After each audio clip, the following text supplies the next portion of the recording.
তো বন্ধুরা, তোমরা যদি ত্রিপুরা ফরেস্টার বা ফরেস্ট গার্ড পদের জন্য প্রিপারেশন নিচ্ছ, তাহলে এই ভিডিওটা তোমাদের কাছে অত্যন্ত ইম্পর্ট্যান্ট। কারণ এই ভিডিওতে আমি ত্রিপুরা ফরেস্টার এবং ফরেস্ট গার্ড পদের কোয়েশ্চেন পেপার আলোচনা করব। তাছাড়া আমি অলরেডি অনেকটা কোয়েশ্চেন পেপার আলোচনা করে রেখেছি এবং এই ভিডিও ডেসক্রিপশন বক্সে সেই ভিডিওগুলোর লিঙ্ক দেওয়া আছে। তোমরা যদি সেই ভিডিওগুলো দেখতে চাও, তাহলে এই ভিডিও ডেসক্রিপশন বক্সে লিঙ্ক যেটা দেওয়া আছে সেই লিঙ্কে ক্লিক করে দেখে নিতে পারো। তাছাড়া এই ভিডিও ডেসক্রিপশন বক্সে হোয়াটসঅ্যাপ গ্রুপের একটা লিঙ্ক দেওয়া আছে, যেখানে ইম্পর্টেন্ট নোটস দেওয়া হয় বা ইম্পর্টেন্ট কোনো আপডেটস থাকলে সেগুলো দেওয়া হয়। তাই তোমরা যদি জয়েন হয়ে যাও, তাহলে তোমরা ইম্পর্টেন্ট নোটস এবং ইম্পর্টেন্ট আপডেটসগুলো পেতে পারো। তো নাম্বার 1 যে কোয়েশ্চন, সেখানে বলা হয়েছে নিচের কোন উদ্ভিদ পাতায় খাদ্য জমা করে রাখে, এবং তার শুদ্ধ উত্তরটা হচ্ছে ঘৃতকুমারী। অপশন সি হচ্ছে শুদ্ধ উত্তর। এবং বেশ কিছু উদ্ভিদ তাদের পাতায় অতিরিক্ত খাদ্য সঞ্চয় করে রাখে, যার মধ্যে প্রধান হলো বাঁধাকপি, লেটুস, পালং শাক এবং ঘৃতকুমারী। এছাড়াও শাকজাতীয় উদ্ভিদের পাতায় খাদ্য ও পুষ্টি জমা থাকে। ঠিক আছে। নাম্বার 2, সেখানে বলা হয়েছে নিম্নলিখিত কোন উদ্ভিদে মূল হলো খাদ্য সঞ্চয়ের অঙ্গ, এবং তার শুদ্ধ উত্তরটা হচ্ছে মিষ্টি আলু। Option C.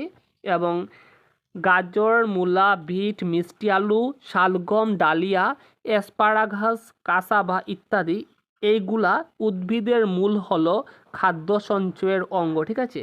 নাম্বার 3, সেখানে বলা হয়েছে কাদের রক্তে লোহিত রক্তকণিকার পরিমাণ বেশি, এবং শুদ্ধ উত্তরটা হচ্ছে পুরুষদের রক্তে। অপশন এ শুদ্ধ উত্তর। নাম্বার 4, সেখানে বলা হয়েছে নিম্নলিখিত কোনটি ঔষধি উদ্ভিদ হিসাবে বিবেচিত হয়, এবং তার শুদ্ধ উত্তরটা হচ্ছে নিম। তারপর নাম্বার 5, সেখানে বলা হয়েছে নিচের কোন উদ্ভিদ নিজের খাদ্য নিজে প্রস্তুত করতে পারে না, এবং তার শুদ্ধ উত্তরটা হচ্ছে মাশরুম বা ছত্রাক। ঠিক আছে। অপশন বি হচ্ছে শুদ্ধ উত্তর। তার পরবর্তী কোয়েশন নাম্বার 6, সেখানে বলা হয়েছে নিচের কোনটি উদ্ভিদ বীজের মধ্যে খাদ্য ভাণ্ডার হিসাবে কাজ করে, এবং তার শুদ্ধ উত্তরটা হচ্ছে বীজপত্র। Option A. তো বীজপত্র কি আমরা দেখে নেই। বীজের ভ্রূণাক্ষের পর্ব থেকে উৎপন্ন পাতা সাদৃশ্য অংশকে বীজপত্র বলে। ঠিক আছে। নাম্বার 7, সেখানে বলা হয়েছে বীজে বিদ্যমান বীজপত্রের সংখ্যার ভিত্তিতে গুপ্তবীজী উদ্ভিদকে কয়টি শ্রেণীতে বিভক্ত করা হয়। তার শুদ্ধ উত্তরটা হচ্ছে 2টা শ্রেণীতে বিভক্ত করা হয়। এবং যেসব উদ্ভিদের ফুল ও ফল হয় এবং বীজ ফলের ভিতরে আবৃত বা লুকানো অবস্থায় থাকে, তাদের গুপ্তবীজী উদ্ভিদ বলে। উদাহরণ হচ্ছে আম, জাম, কাঁঠাল, ধান, গম ইত্যাদি। এগুলো হচ্ছে গুপ্তবীজী উদ্ভিদের উদাহরণ। ঠিক আছে। নাম্বার 8, নিচের কোনটি গুপ্তবীজী উদ্ভিদের উদাহরণ, এবং তার শুদ্ধ উত্তরটা হচ্ছে টমেটো। কারণ টমেটো কি ফলের ভিতরে বিচি থাকে, সেই কারণে গুপ্তবীজী, অর্থাৎ গুপ্ত মানে লুকানো এবং বীজ মানে বিচি। ঠিক আছে। তার পরবর্তী কোয়েশন নাম্বার 9, সেখানে বলা হয়েছে গুপ্তবীজী উদ্ভিদের পাতায় কয় ধরনের শিরাবিন্যাস থাকে, এবং তার শুদ্ধ উত্তরটা হচ্ছে 2 ধরনের শিরাবিন্যাস থাকে। অপশন বি শুদ্ধ উত্তর। গুপ্তবীজী উদ্ভিদের পাতায় মূলত 2 ধরনের শিরাবিন্যাস দেখা যায়, জালিকা শিরাবিন্যাস এবং সমান্তরাল শিরাবিন্যাস। ঠিক আছে। নাম্বার 10, সেখানে বলা হয়েছে নিম্নলিখিত কোনটি জালিকা শিরাবিন্যাসের উদাহরণ নয়, অর্থাৎ দুটাই আছে শিরাবিন্যাস, জালিকা শিরাবিন্যাস এবং সমান্তরাল শিরাবিন্যাস। অর্থাৎ এখানে বলা হয়েছে নিম্নলিখিত কোনটি জালিকা শিরাবিন্যাসের উদাহরণ নয়, অর্থাৎ নিম্নলিখিত কোনটা সমান্তরাল শিরাবিন্যাসের উদাহরণ। ঠিক আছে। এবং তার শুদ্ধ উত্তরটা হচ্ছে ভুট্টা। ভুট্টা হচ্ছে সমান্তরাল শিরাবিন্যাসের উদাহরণ, বাকিগুলা হচ্ছে জালিকা শিরাবিন্যাসের উদাহরণ। ঠিক আছে। এবং যখন পাতার শিরাগুলো জালের মতো বিন্যস্ত থাকে, তখন তাকে জালিকা শিরাবিন্যাস বলে। এটি সাধারণত দ্বিবীজপত্রী উদ্ভিদের বৈশিষ্ট্য, যেমন জবা, তুলসী এবং ধনে। ঠিক আছে। নাম্বার 11-এ বলা হয়েছে নিম্নলিখিত কোনটিতে 2টি বীজপত্র বিশিষ্ট বীজ আছে, এবং তার শুদ্ধ উত্তরটা হচ্ছে গোলাপ। গোলাপ হচ্ছে দ্বিবীজপত্রী উদ্ভিদের উদাহরণ, বাকিগুলা একবীজপত্রী উদ্ভিদ। নাম্বার 12, সেখানে বলা হয়েছে নিচের কোনটি একটি একবীজপত্রী উদ্ভিদ, এবং তার শুদ্ধ উত্তরটা হচ্ছে রসুন, এবং বাকিগুলা হচ্ছে দ্বিবীজপত্রী উদ্ভিদ।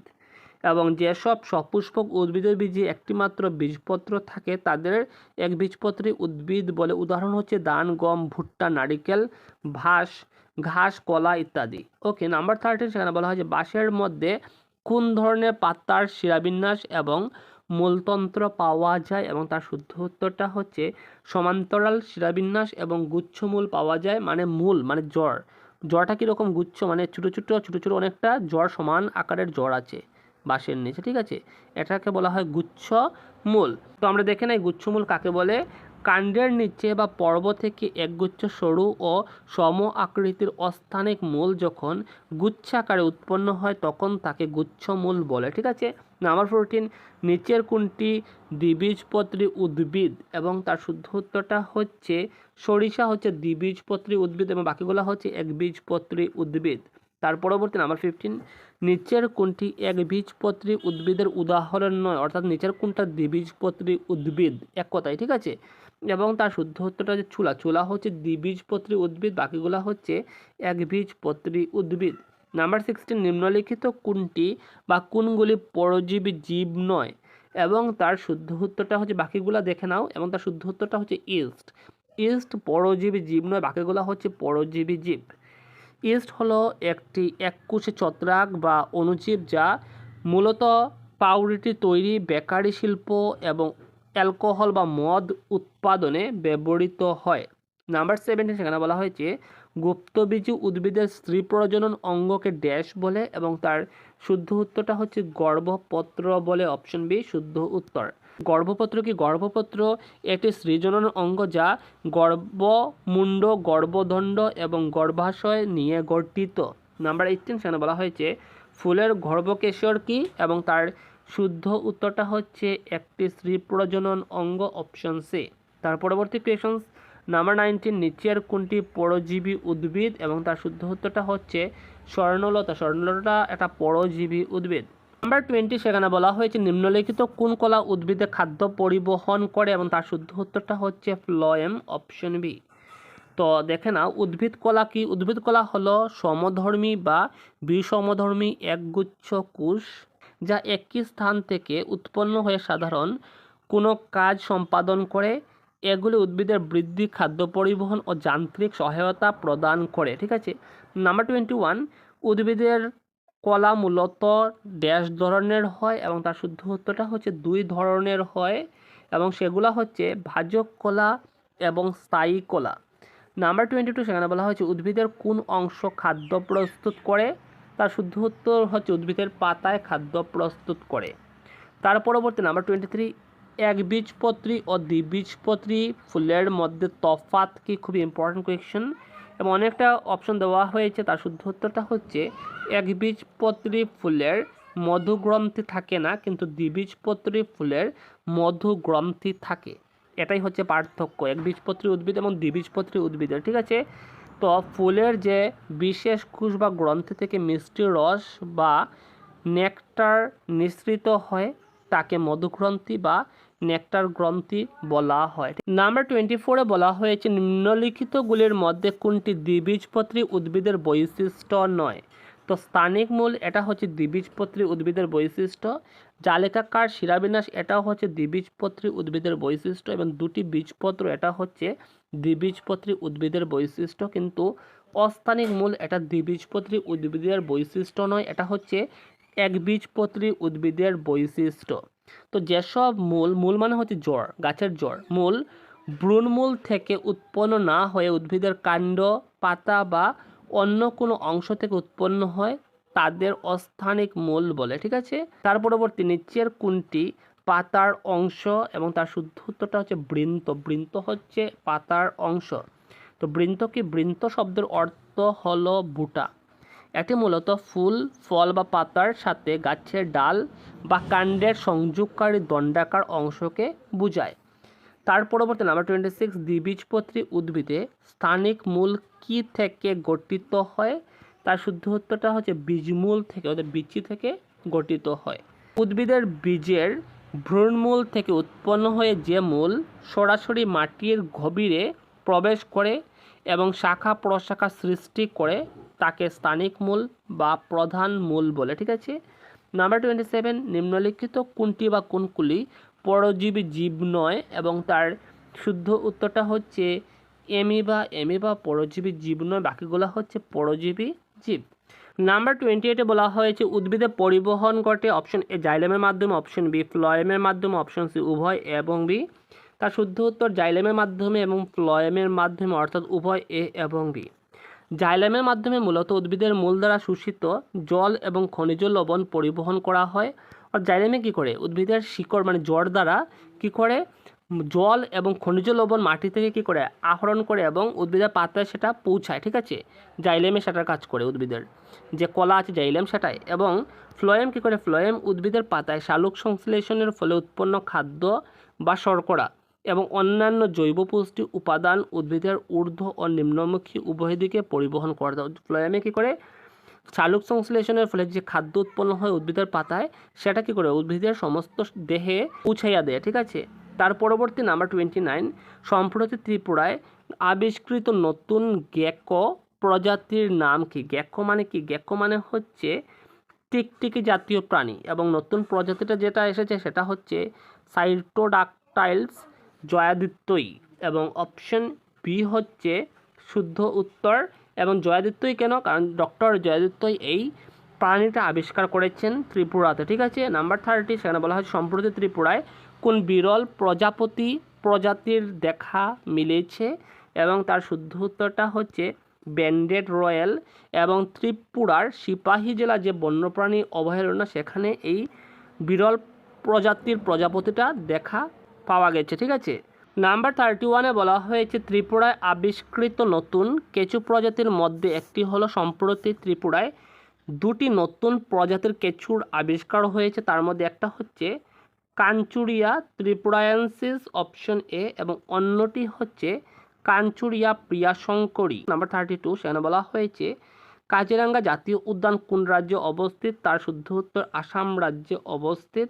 তার পরবর্তী কোয়েশনস নাম্বার 33, কাজিরাঙ্গা জাতীয় উদ্যান প্রধানত কোন প্রাণীর জন্য বিখ্যাত? এবং তার শুদ্ধ উত্তরটা হচ্ছে একশৃঙ্গ গন্ডারের জন্য বিখ্যাত। তার পরবর্তী নাম্বার 34, নিচের কোনটি ভারতের বৃহত্তম জাতীয় উদ্যান? তার শুদ্ধ উত্তরটা হচ্ছে হেমিস জাতীয় উদ্যান বা রাষ্ট্রীয় উদ্যান অপশন সি। তার পরবর্তী নাম্বার 35, মৌমাছি পালনকে কি বলা হয়? এবং তার শুদ্ধ উত্তরটা হচ্ছে এপিকালচার বলা হয় অপশন সি। খুবই ইম্পর্টেন্ট কোয়েশ্চেন। নাম্বার 36, সম্প্রতি ত্রিপুরায় ভারতের জন্য প্রথমবার কোনো বিরল উদ্ভিদ প্রজাতি আবিষ্কৃত হয়েছে, অর্থাৎ ভারতের মধ্যে এই প্রথম এরকম একটা উদ্ভিদ পাওয়া গেছে যেটা বিরল প্রজাতির উদ্ভিদ এবং শুধুমাত্র ত্রিপুরায় পাওয়া গেছে। এবং সেই উদ্ভিদটার নাম কি? সেটা হচ্ছে মাইসেটিয়া মালায়ানা এবং অপশন বি হচ্ছে শুদ্ধ উত্তর মাইসেটিয়া মালায়ানা। ওকে, তার পরবর্তী নাম্বার 37, ইস্ট ব্যবহার করা হয় ড্যাশ তৈরি করতে? তার শুদ্ধ উত্তরটা হচ্ছে ইস্ট ব্যবহার করা হয় মদ তৈরি করতে, ইস্ট ব্যবহার করা হয় রুটি, ওয়াইন, বিয়ার এবং অন্যান্য অ্যালকোহলযুক্ত পানীয় তৈরি করতে। নাম্বার 38, পাখির মাধ্যমে নিচের কোনটির পরাগায়ন হয়? এবং তার শুদ্ধ উত্তরটা হচ্ছে শিমুল গাছের পরাগায়ন হয়। পাখির মাধ্যমে পরাগায়িত উল্লেখযোগ্য উদ্ভিদগুলির মধ্যে অন্যতম হলো শিমুল, পলাশ, জবা, কলা এবং অর্কিড। ওকে, নাম্বার 39, পাউরুটি তৈরিতে কোন ছত্রাকটি ব্যবহৃত হয়? এবং তার শুদ্ধ উত্তরটা হচ্ছে খামির বা ইস্ট ছত্রাকটি ব্যবহৃত হয়। তার পরবর্তী নাম্বার 40, ইস্ট শ্বসনের সময় ড্যাশ গ্যাস উৎপন্ন করে? এবং তার শুদ্ধ উত্তরটা হচ্ছে কার্বন ডাই অক্সাইড উৎপন্ন করে। নাম্বার 41, পিঁপড়ার হুলে কোন অ্যাসিড থাকে? সেটা হচ্ছে ফর্মিক অ্যাসিড থাকে। এবং এখানে দেখে না ফর্মিক অ্যাসিডের রাসায়নিক নাম কি? Methanoic acid. নাম্বার 42, যদি কেউ মৌমাছির কামড়ের আক্রমণে আক্রান্ত হন তাহলে কোন রাসায়নিক ব্যবহার করলে তিনি ব্যথার কিছুটা উপশম পেতে পারেন? তার শুদ্ধ উত্তরটা হচ্ছে বেকিং সোডা ব্যবহার করলে। নাম্বার 43, মৌমাছির হুলে একটি অ্যাসিড থাকে যা ব্যথা এবং জ্বালা সৃষ্টি করে, নির্গত অ্যাসিড হলো সেটা হচ্ছে মিথানোয়িক অ্যাসিড।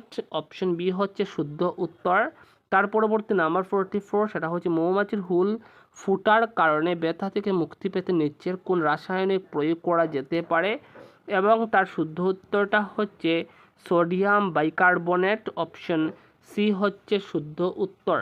তার পরবর্তী কোয়েশ্চেন নাম্বার 45, NaHCO3 যৌগের সাধারণ নাম কি? এবং তার শুদ্ধ উত্তরটা হচ্ছে বেকিং সোডা। Option B.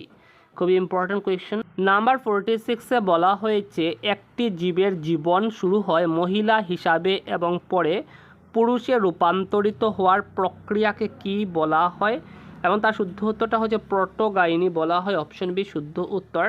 এবং প্রোটোগাইনি এই প্রক্রিয়ায় একটি জীব জীবন শুরু করে স্ত্রী হিসাবে এবং পরে পুরুষে রূপান্তরিত হয়। এটি সাধারণত কিছু মাছ যেমন রেশ এবং পেরটফিস দেখা যায়। তার পরবর্তী নাম্বার 47, সেখানে বলা হয়েছে একটি ছত্রাকের কোষ প্রাচীর কী দিয়ে তৈরি হয়, খুবই ইম্পর্টেন্ট কোয়েশ্চেন, সেটা হচ্ছে কাইটিন দিয়ে তৈরি হয়, অপশন সি। নাম্বার 48, সেখানে বলা হয়েছে কোন খাদ্যে চর্বিতে দ্রবণীয় সব ভিটামিন পাওয়া যায়, এবং চর্বিতে দ্রবণীয় ভিটামিনগুলো হচ্ছে এ ডি ই কে, এবং তার শুদ্ধ উত্তরটা হচ্ছে ডিম, অপশন এ। এবং যেসব ভিটামিন চর্বি বা তেলে সহজে দ্রবীভূত হয়, চর্বির মাধ্যমে ক্ষুদ্রান্ত্রে শোষিত হয় এবং শরীরে বিশেষ করে লিভার ও চর্বিযুক্ত টিস্যুতে দীর্ঘ সময় ধরে জমা থাকে, তাদের চর্বিতে দ্রবণীয় ভিটামিন বলে। এগুলা হলো vitamin A D E K. Number 49-এ বলা হয়েছে মহিলাদের ডিম্বাশয়ে কোন হরমোন উৎপন্ন হয়, অপশন এতে বলা হয়েছে প্রজেস্টেরন, অপশন বিতে বলা হয়েছে ইস্ট্রন, এবং অপশন সিতে বলা হয়েছে রিলাক্সিন, এবং তার শুদ্ধ উত্তরটা হচ্ছে উপরের সব কয়টি, অপশন ডি। নাম্বার 50-তে বলা হয়েছে কোন আলোতে শালক সংশ্লেষণ ভালো হয়, এবং তার শুদ্ধ উত্তর হচ্ছে লাল আলোতে শালক সংশ্লেষণ সবচেয়ে ভালো হয়। কিন্তু যদি দুটা আপনার রঙের কথা উল্লেখ থাকে তখন কি হয়ে যাবে আনসার, সেটা হয়ে যাবে লাল এবং নীল। কারণ লাল আলোতে শালক সংশ্লেষণ সবচেয়ে ভালো হয়, এবং তারপরেই যে রং সেটা হচ্ছে নীল আলো। নীল আলোতে শালক সংশ্লেষণও ভালো হয়। ঠিক আছে।